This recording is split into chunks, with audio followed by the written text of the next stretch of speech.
Across Africa, young people dominate the population. More than 60% are under 25.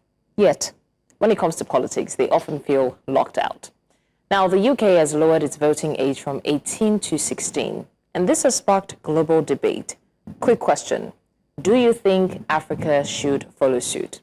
In Nigeria, for example, in Ethiopia, in Ghana, and Kenya, 16-year-olds are already making big life choices. They're working, they're getting married, they're even being tried in court as adults. And let's not forget that, aside African countries, we also have some countries where the Gen Zs are initiating change in governance and politics. But when it comes to the ballot, they're told to wait. So what would change if the age dropped? More inclusion or more manipulation? Is it more democracy or is it more confusion? Welcome to Fafanua Afrika. This is the show where we spotlight the youth, the challenges, the opportunities that are bound to them, and we try to prefer profound solutions to some of these challenges that they face on the continent. My name is Mosugu, and it's my pleasure being your host on the show today. So grab a cup of coffee and sit tight because it's about to be 1 hour of insightful conversations.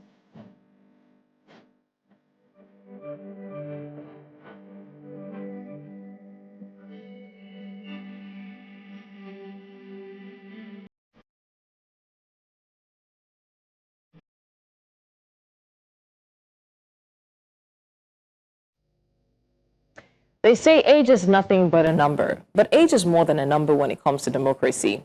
For young Africans, lowering the voting age could mean earlier inclusion in national decisions. But would 16-year-olds strengthen democracy, or would they stretch it too thin? And that's the question that they've been posing for a while. Today we ask, is Africa ready to trust its teenagers with the ballot? Around the world, teenagers are leading revolution, as we mentioned earlier. They're changing the direction of their countries. So why the wait? Well, it's not about to be a monologue, as I always say. So joining us today, we have amazing guests who will be joining us. But we also have, with us in the studio, someone with a signature that you'll get to see very shortly, Dr. Gbolahan Oyelakin, the founder, Engage Youth Africa Initiative. Dr. Gbolahan, it's great to see you. Yeah, it's a pleasure to be here. I love the hat, by the way. Thank you. Thank you. Just typical Nigerian. I know. So I think my first question will be, and this is out of curiosity, why have we set the voting age, especially in Africa, to 18, considering the fact that young people are revolutionizing things? We have a young generation that can wipe out an entire governance and reinstate a new one. So why are we so keen on the age being 18? Okay, thank you, and good afternoon to my audience. I think it's we can look at it down the memory lane when constitutions and policies were set up, around the voting system in Nigeria, and this has a lot to do with the socio-cultural values that were held. And of course, because Nigeria was colonized by the British, and it's also part of the consequences of the colonization experience that we had. Because up until just the background you gave to this conversation, the voting age in Britain is 18. So we took cue from this antecedent. And I think as humans, we evolve. And I think that's exactly what is happening across the world. More so because we have increasing population of young people, and the curiosity is how to create inclusion. And when you look at the global perspective to this, not just only from the political angle, in terms of development, growing the economy, there's a need to bring in the inclusion of the young people, and that's why the conversation is becoming very prominent in recent times. So it's ironic because as a country, for example, Nigeria most especially, we know how to take a cue from things that don't directly impact us. But when it comes to things that can actually cause and affect, instrumental change to our country, we struggle.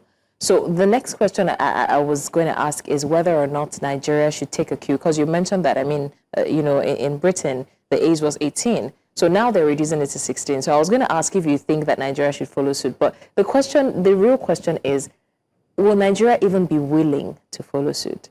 Okay, so I think that's a two-in-one question. about whether, the correctness or the rightness of the readiness and also the willingness. Let me answer the first part.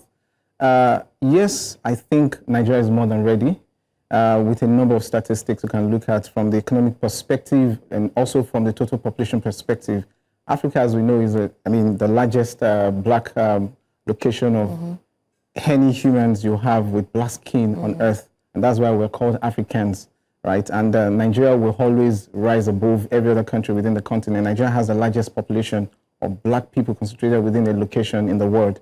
And when you're talking about development, Nigeria is very key. Nigeria is taken as a template. Whatever works in Nigeria can easily be repeated anywhere else in the world. Across the continent. Yeah. So yes, Nigeria is pretty much ready. And that will also make me throw the question to our leaders, because the readiness of the country boils down basically to the willingness of the leader or our leaders at all tiers, local, state, and also at the national level, to understand the trends of or towards development. Now coming towards, talking about appreciating the fact that now is the time for us to make a move, okay? Not because we want to be compliant with global trends in inclusion of young people, but it's just the right thing to do at this time. I'll give you a little bit of statistics. Total in Africa, we have over about 650 million young people present in Africa. That's the largest we find in the entire world. Africa has the largest population of young people, put about 650 as at 2023 by Statista. If you bring it down home to Nigeria, Nigeria has the largest population of young people. And when you look at the voting age in Nigeria, which is at 18, how many young people between 18 and 35 that are true voters? Your guess is as good as mine. On election days, you see them on the street playing football. So there are quite a whole lot of things around this. So it's holistic, right? Even in our readiness, in the correctness of the inclusion of young people at that age, is also for us to look at the political will in ensuring that this thing is approached from a proper perspective. All right, thank you so much for that. Also joining the conversation, we have Usman Shagari, National Speaker, National Youth Assembly of Nigeria, who is joining us from the FCT. Thank you, Usman Shagari, for joining us. If you can hear me, we've been having a conversation about whether or not we think that Nigeria is ready to emulate the British lowering of the voting age to 16. And we established some facts. My question would now be, my question to Usman would now be, in terms of what has been attainable in the past, would we say that the age for voting, the voting age being 18, has put a lot of young people, especially those slightly younger than 18, at an unfair advantage, considering the fact that this is still a country that also battles with whether or not, the young population is interested in politics and governance, and not necessarily actively being politicians, but even interested in the constitution of their country. So would you say that we can blame the age limit to, some of the backwardness that we faced as a country? Or would you say that whether or not there was the age limit, Nigerian youth are still not ready?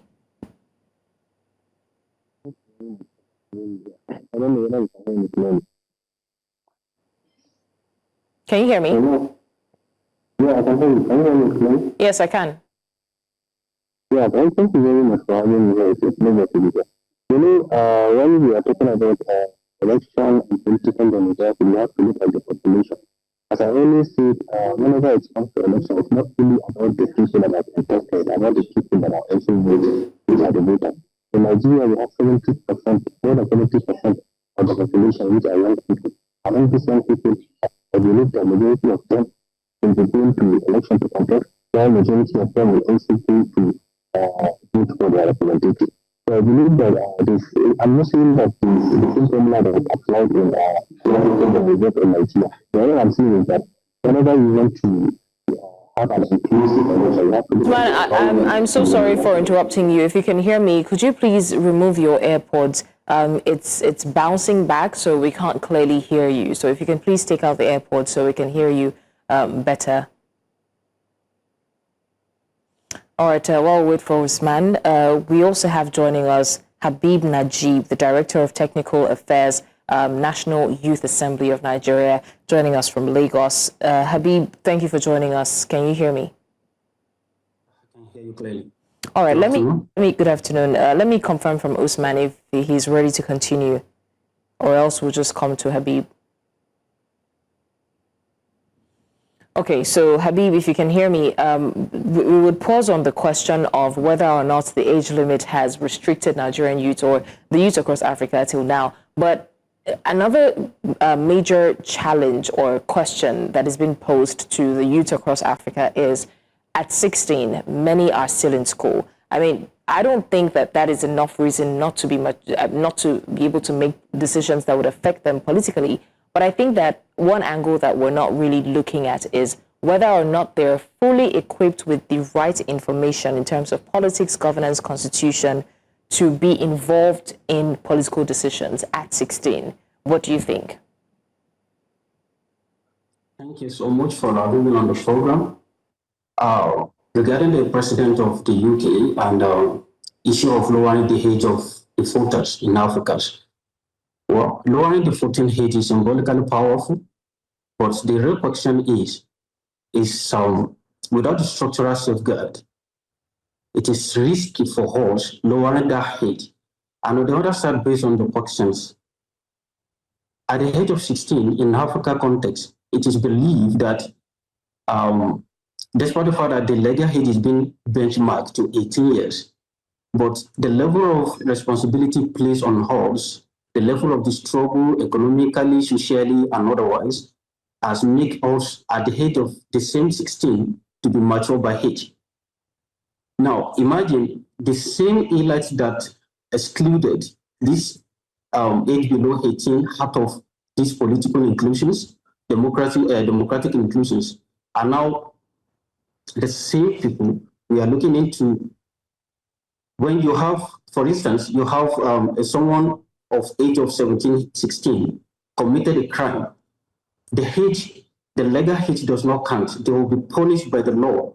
So when we are not looking at whether to include or not to include them, when we are looking about the maturity, the readiness, the mindset, now we should consider strengthening the structural safeguard first by ensuring the curricular at the primary age from 14, 15, 16 to 17 thereabout, ensure that they have the informed educations at those stages, at the primary schools, the secondary school, that prepare them to know the power behind the ballot. Not just that we exclude them because we believe the social, psychologically or physiologically that they are not mature enough to hold the power to ballot. So giving them that power of balloting will allow us in Africa to extend and also foster early political engagement. That's number one. Number two, the real question from my own end is, any continent or any country that silences the majority populations of its majority of its population has already killed the democracy. For instance, in Nigeria, the INEC benchmark the legal age to vote to 18. And if you check our demographic pyramid, you will find out that the major population in Nigeria at the age of 30 downward, with 65% of them are actually even below 30, from 25 to 16, thereabout we are talking about. So consider that majority part, they are totally excluded. They are totally off bracket of our political system in terms of political rights, in terms of democratic engagement, in terms of balloting and voting activities.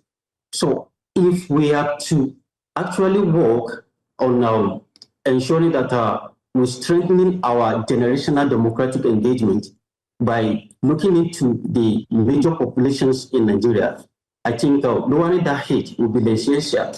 But when we fail to consider the weak system we have, when we fail to consider the security safeguard, when we fail to consider the structure in terms of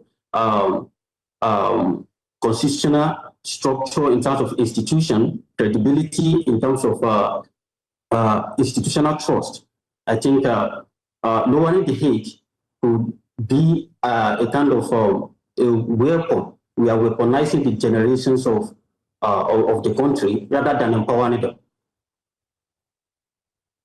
For that, Habeeb. Let me come back to Dr. Gbolahan, but before that, let me confirm. Usman Shagari, can you hear us? I can hear you clearly. Can you hear me? Oh, yes. Okay. We're trying to answer the question about whether or not we're to blame the age limit for the level of lethargy that we've seen among the Nigerian and African youths. Okay, thank you very much for having me here. I think, as I started saying earlier, is that whenever it comes to election, and you have to look at the demographic of the election. For example, the demographic, the population. Nigeria has a vast population, among which 70% of more than 70% of this population are young people.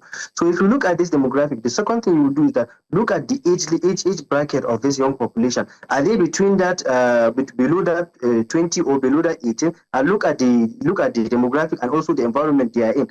Then I believe that if we can be able to look at this demographic and also to look at the age bracket of youth, we can be able to say, okay, so what can we do if we really want to have an inclusive election this time around? There is need for us to reduce the age limit, for example. I'm not saying that what works in the British will work in Nigeria, but all I'm saying is that we have different systems, and there's different approach to any way that we can come up. The most important thing is that we should sit down and craft a solution that will work for us. When we are talking about election is not only about people going to contest, it's also about people coming to vote. Because if I'm contesting for a position and no one is voting for me, then that's not election.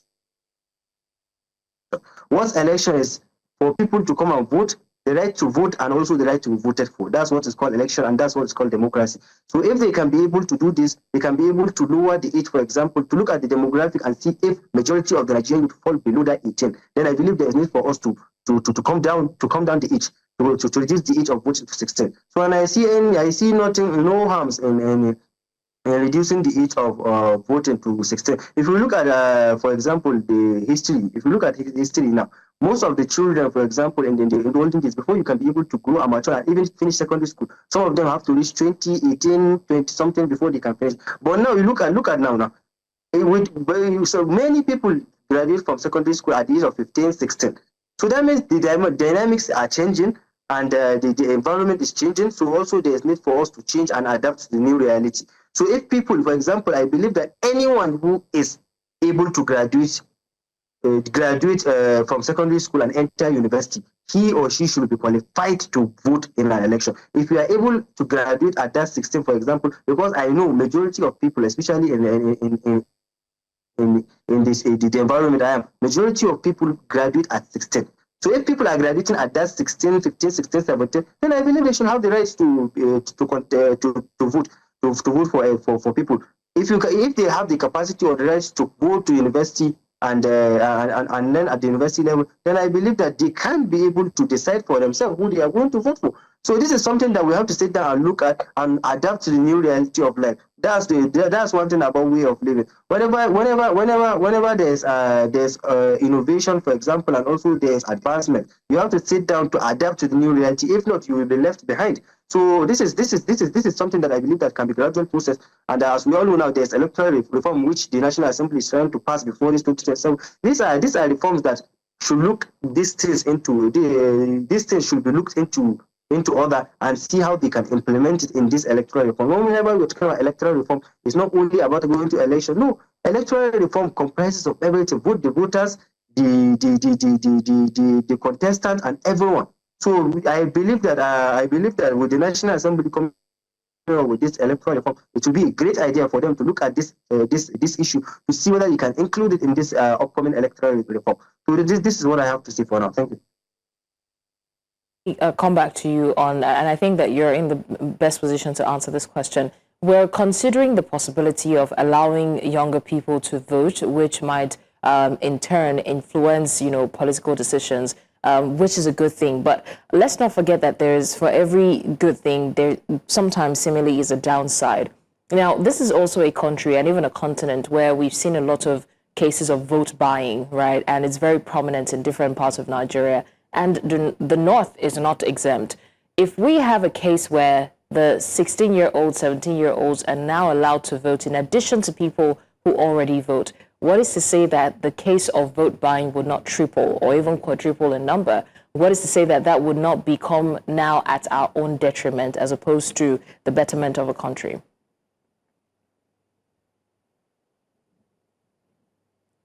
Usman, yes, is for you.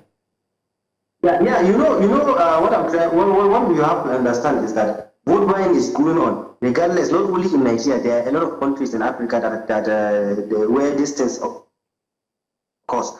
And whether by limiting the age limit or by increasing the age limit, I believe that the vote buying is still going. It's going to continue whether you reduce the age or not. The most important thing is to make sure that policies are put in place and also people are being vetted.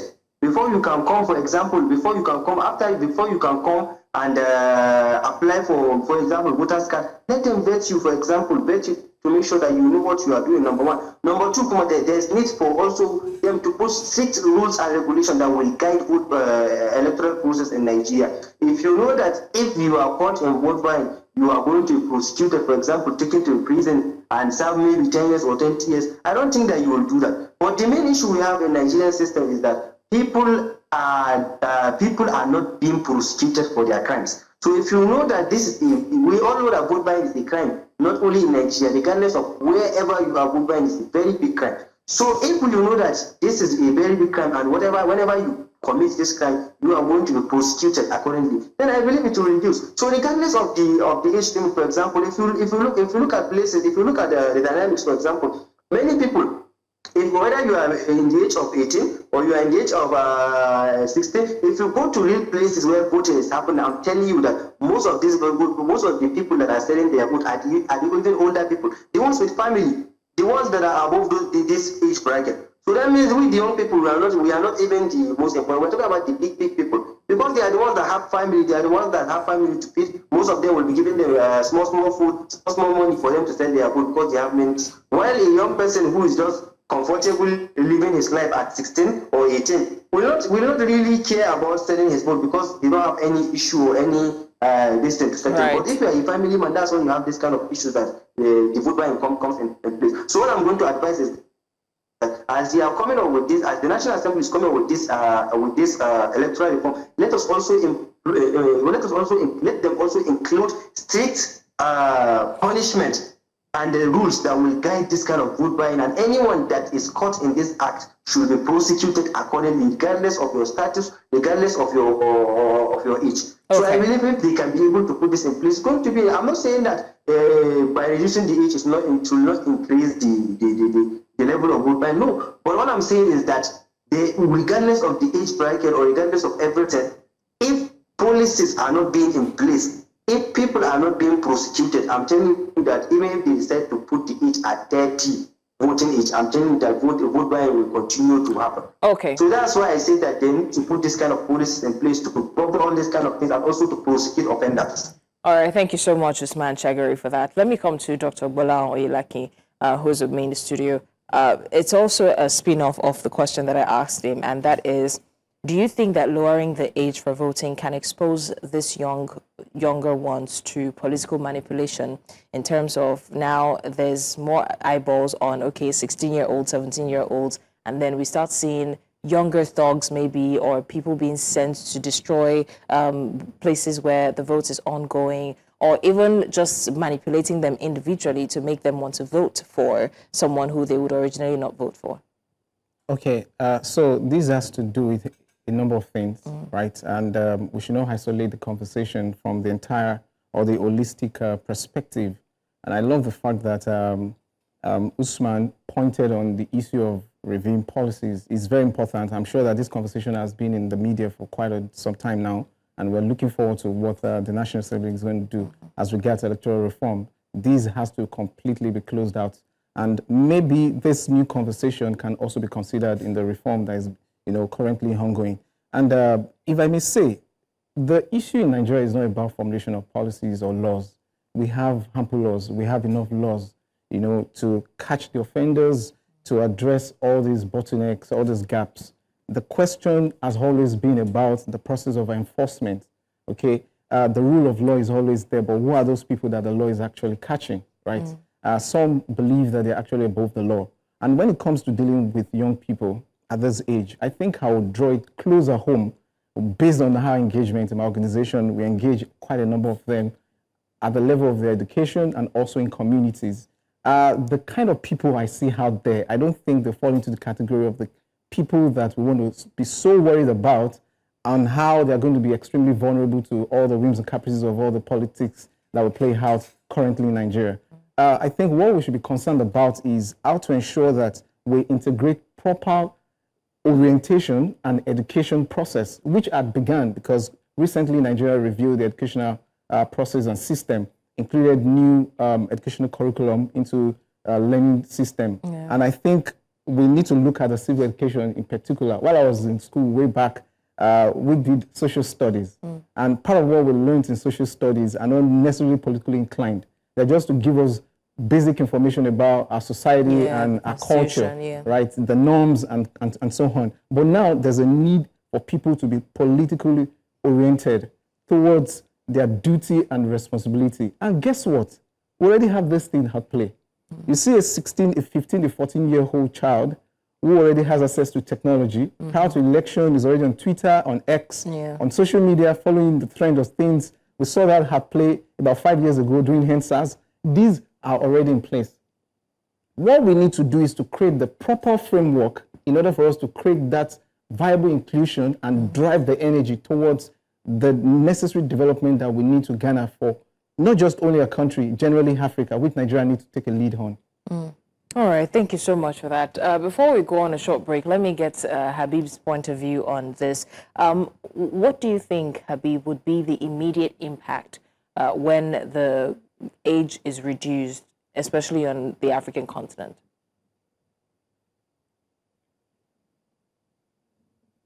To me, age does not really matter. But the questions I really wanted to ask under this age maturity matter is, do we really have the system that empower the younger age we are looking into to vote wisely? By the time the age is being reduced, there are a lot of things we need to consider. Number one, reducing the age from 18 back to 16 automatically bring our legal age in Nigeria back to 16. So there are a lot of things surrounding that. The constitutional review have to come, the House of Assembly amendment process and all this stuff have to come. The domiciliary also and residency reformation have to come. So by the time this age is being reduced, we are transferring millions of voters down to the already existing data of voters we have in Nigeria voting system. So do we really have a prepared system that can accommodate this? That's number one. Then based on what the national speaker just mentioned now, the age and maturity and mindset is not a point of discussion now, because there are a lot of things going on presently in Nigeria, like the election before the elections in Kaduna and some other northern area. There are a lot of programs also in the southwest that are targeting this younger age at the schools, at the communities, in our society. So they already have this exposition, they already have this awareness. But the question now is, there are a lot of factors that are affecting the decision of this younger age, coming back to religious, coming back to family, coming back to decision of elders in the society, where you see that the younger age have they have this synonymism of following the trend, whatever is decided by the head of the society. So reducing the age, to me, is not really the questions. Do we have the prepared system that can accommodate these populations? Do we have the structural safeguard that can guide them? Because by the time the age is being reduced, we already gave them the power of ballot. So do we really have the prepared system that can accommodate this by the time we reduce the age? Do we have the security safeguard that protect the younger people from following trend? For instance, the last election in Kaduna State saw a clear a downside of this something related like this to this, whereby you see that the churches, the mosques, the religious decide what people go for. They mobilize the younger age to go on the street to tell people this is what they want, and that actually influenced the outcome of the election, because by the time the kids get back home from the church, from the mosque, they directly reported the message they get from those communities back to their parents, and that influenced how the parenting. So you can also see that by the time this age is being reduced, it's on a two-con side. It's either we are enhancing an early participation in democracy, or we are weaponizing these younger age people to become a democracy catastrophe, depending on how our system prepared them. So the question is not just about the hate, it is about, do we have the system that prepare them to vote wisely? So there are a lot of things surrounding that. We have to go back to the civic education in our primary school. We see that the way that is being taught in the Southwest is quite different to the way it is being taught in the North. The curriculum is the same, but the process, the presentation of the teachers are differs based on the community, based on regions. So there are a lot of things. Now, the UK precedent we are talking about, there are certain 3 major focal points UK consider before they implemented this, which they are targeting a kind of window date. Their 2029 elections, not an arbitrary date of for that implementations. Number one, they are at the age of 16, 17, 15 in UK, they're already taxpayer, they're already working, they're already getting salaries. They are working class. But in Nigeria, the reverse is the case. We have this 14, 15, 16 at primary school in the North. Mostly in the South, you have them within the range of secondary schools. You can see the different gaps. So by the time we are able to close these gaps, we can now be talking about reformation surrounding the age, the voters' age. But for now, do we really have the structure that can back up this age, that can absorb them effectively? Because without these structures being first safeguarded, without this structure being looked into, believe you me, our democracy in Nigeria will later become a cosmetic democracy. What I mean by this is something that looks beautiful on the outside, but it's a catastrophe on the inside. Okay. All right. Thank you so much.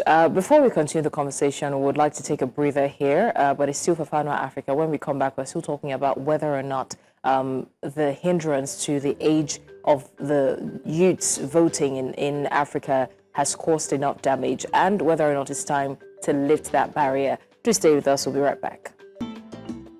All right, many thanks for staying with us. We're still talking about inclusion of the younger generation in electoral matters. Now, we understand that expanding democracy means expanding responsibility. So if 16-year-olds get the ballot, African societies will need to rethink civic education, political accountability, and even the way campaigns are run. But would parties really listen to teenagers or simply use them? And on this leg of the show, we'll also be comparing some other African countries, maybe not, political involvement, but we've seen youth uprisings in some African countries, and we've seen what they have resulted to. That said, I still have my guests with me, our studio guest, Dr. Gbolahan Oyelakin, the founder, Engage Youth Africa Initiative. We also still have Usman Shagari, the national speaker, National Youth Assembly of Nigeria, joining us from Abuja, and of course, Habeeb Najeeb, the Director of Technical Affairs, National Youth Assembly of Nigeria, joining us from Lagos as well. So let me come back to Dr. Gbolahan Oyelakin now, and want to talk about how the outside world and, some of these external bodies see this. We've established the fact that before now, even before the age reduction in the US or the UK, we've had things like not too young to rule, and things that try to empower the younger generation to be actively involved in policy making. So, Dr. Gbolahan, what do you think about bodies like the AU and their disposition towards things like this? Okay, thank you. It's interesting to know that in 2013, African Union, developed a 50-year plan, a roadmap for the next 50 years, starting from 2013, which they call African Union Agenda 2063. It's actually, when you look at the documents, very robust document, when you look at the documents, Agenda 6 focused basically on inclusion for development, and the target is towards young people. Again, like I said, the statistics is out there. About 650 million young people, found themselves here in Africa, and the question is, what are we doing with these demographics, right? We need to leverage on how they can be fully included in the process in our economic development. Because that's a lot of number. Absolutely. In the way we revitalize things and also democratize the process of a developmental project. And if you look at the Agenda 6, specifically, the easy way to include is also for us to buy into the agitation. The agitation is going around. Nigeria started it probably in 2020 when we had the NSAS movement. And afterwards, we've had several other movements. It's the implication is just the reality of the agitation for this younger generation, for these people to find relevance in the scheme of things. And that's exactly what our leaders need to focus on. It's not just about the rhetorics around they need to vote. It's a bulk of quite a lot of things calling for accountability in governance. And we need to find a way to include them in the system of governance. Thankfully, for the policy that was passed and now into law that require or enable young people to run for electoral positions. But beyond that is the fact that we need to look to engage just a little bit lower at the age which we're talking about, between 16 and now 17, for them to also be able to participate in the process. So it's going to be a good way to align strictly with that agenda specifically, and also push the aspiration to ensure that they also contribute towards the development of Africa. And they're already doing that. You see the statistics in technology. You see it in fintech, how they're creating and innovating solutions. Even entertainment. Exactly. So if all these things are already there, how can we leverage on what they're already good at doing in order for us to be able to... I'm telling you for free, because we engage them closely. There are a lot of problems we have currently in the country, both politically and structural, in terms of social, cultural relevance, that these young people have solutions right at the tip of their fingers that they can prefer. But we have not given them that opportunity. We've not created the platform, which I think giving them this opportunity of also determining who is going to be their leader at all structures of our governance is also going to give them that visibility in order for them to be able to contribute towards the development of the nation. All right, amazing. Okay, let me come to Usman Shagari, and then, we've spoken extensively about the need to allow for more participation, especially for the younger generation. But now I want us to try and compare. Yes, we have a general, it's a unanimous problem. The younger people are not allowed to vote yet. But then we also still have, Habeeb, let me transfer the question to you while we wait for Usman Shagari.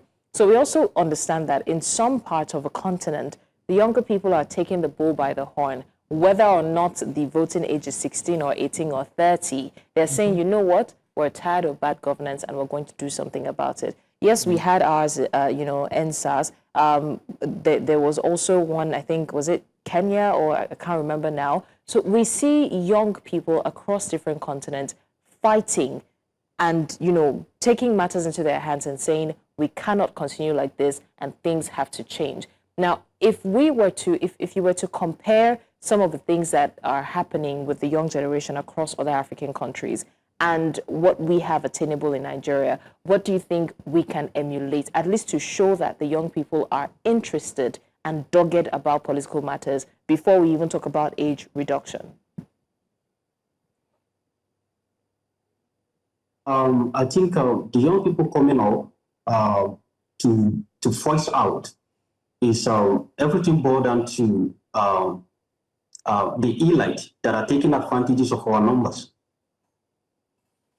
Yes, because they already gatekeep us under that hate. So even if the hate is being reduced, let me first come from here. If the hate is being reduced, the first question we need to first look into, the first thing we need to look into first is, are they not going to gatekeep us at the political analysis of just the numbers, by leveraging on our numbers just to meet their own personal interests? For instance, take what happened in the last elections in Ethiopia, what happened last in Mozambique, what happened in the last national elections in Kenya as well, you will see that the youth are really, they are tired of being sidelined. They are tired of being bracketed off of the political engagement. And in Nigeria, the same thing instigated what happened during the NSAS protest. So I think what we can emulate from those countries, the neighboring countries, the likes of Ethiopia, the likes of Kenya and Ghana, what we can learn from them and also implement it in Nigeria is to see, according to what the doctor just said now, is to see the way we can leverage on bringing on the youth to the political engagement actively, not just by allowing them participating at the balloting, then gatekeeping them when it comes to decision making, policy making, and active engagement at the governance structure. For instance, if you are to consult for just a councillor in Nigeria today, you already gatekeeped at 3 factors. Number 1, you must have a godfather that need to push for you for recommendations at the party system. You must have the cash to flow around for you to get it. So the youth have the zeal, they have the readiness, they have the power, they have the mindset to go for the changes they want. They really want to participate in the policy and decision making that is affecting them on the longer term, because the younger generations stand at the threshold of every decision making by the older people, by the older cadres at the present governance, at the present policy and decision making. So the youth want to take over that seat. They want to take over that power from the present older people that are making decisions that affect them on the longer term. For instance, the job unemployment in Nigeria, the climate effect, the educations, socioeconomic empowerment and other stuff lies.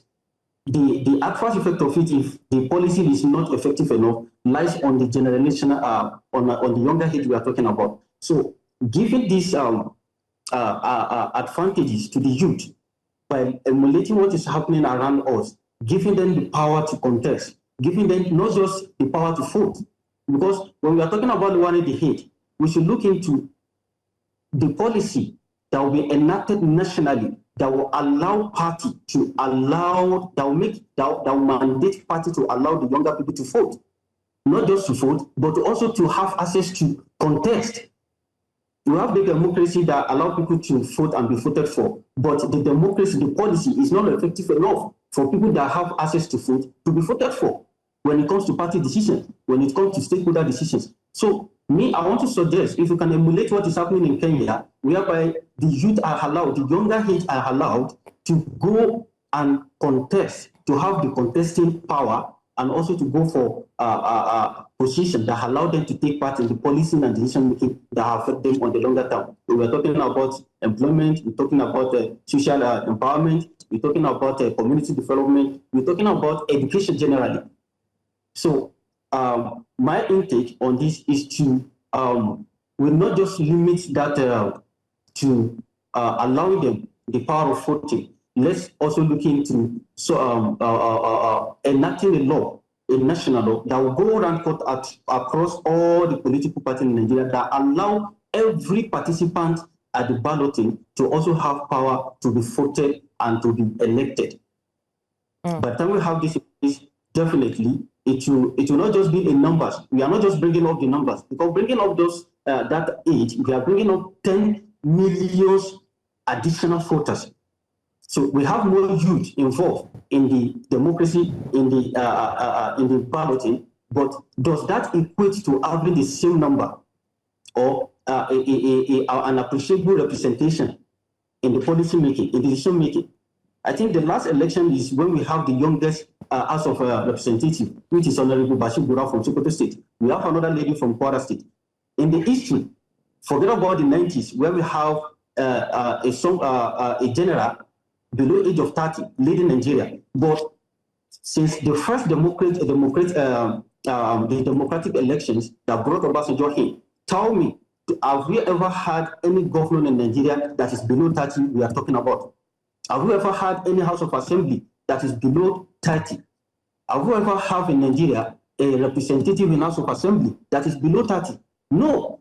They consider us immature. They consider us as a teenager that cannot make decisions on behalf of our community.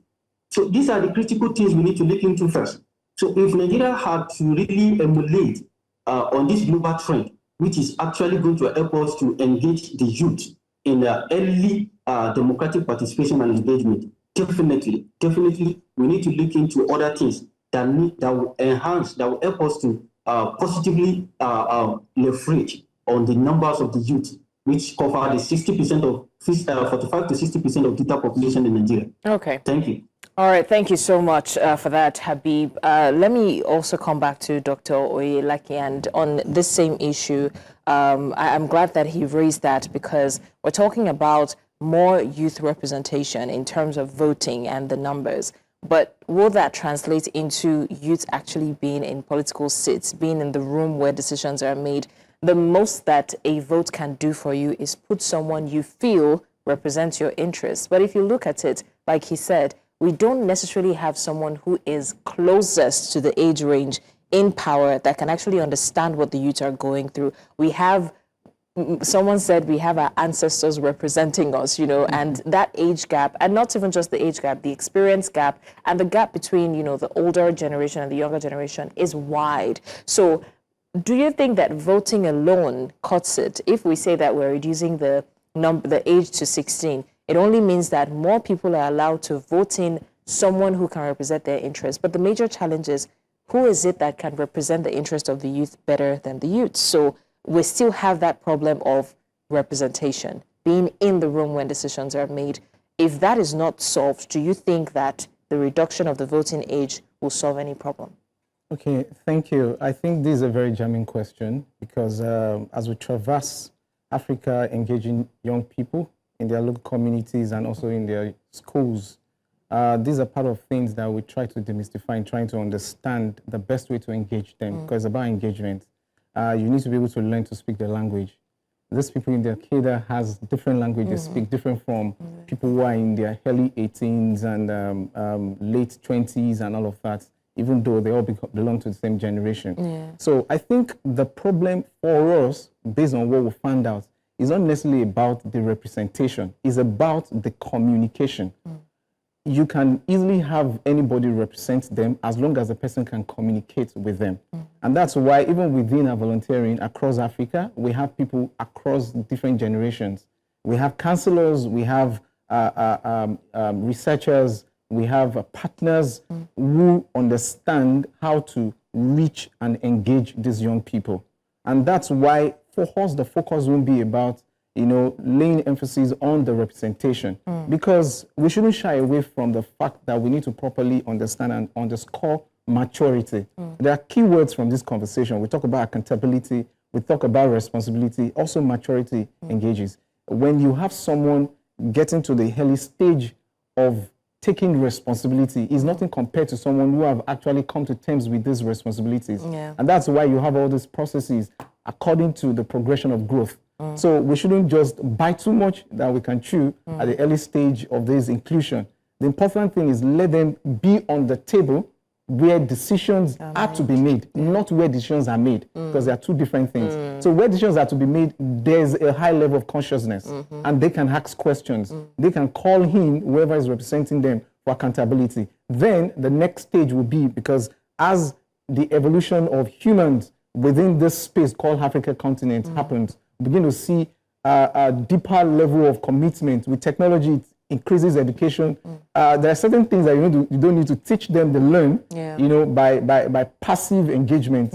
You know, so it's a bulk of all these things. So let's take it a step after the other. The first is for us to put them in the arena where decisions are to be made. Then afterwards, once we have ample inclusion, then we can begin to make conversations around how they need to also be part of making that decision. Decisions, right. Yeah. All right, that was a very spot-on response, and it is on this note that we will be closing the chapter on this conversation. But it's a conversation that should be had everywhere, because everyone needs to be aware of what is happening, and hopefully this can, you know, lead to ample change, the change that we have been hoping for. Lowering the voting age is not just about numbers; it's about trust, trusting young Africans to help shape their nations earlier and trusting leaders to take their voices seriously. At 16, they may not have it all figured out, but neither do the adults running the show. This has been Fafanua Afrika, and I want to say a very big thank you to my guest, Usman Shagari, in absentia, National Speaker, National Youth Assembly of Nigeria, who joined us from Abuja. Of course, a big thank you as well to Habeeb Najeeb, Director of Technical Affairs, National Youth Assembly of Nigeria, who joined us from Lagos, and my live studio, Dr. Gbolahan Oyelakin, the founder, Engage Youth Africa Initiative. It's been a very insightful conversation. Thank you so much, gentlemen, for making it richer than we anticipated. And we're hoping that this is a conversation that doesn't end. It continues on the lips of the young and even the older generation across Africa. Thanks for watching. Do well to watch our subsequent episodes as we discuss the issues pertaining to the youth across the African continent. I'm Blessings Mosugu. Do have a wonderful rest of your day.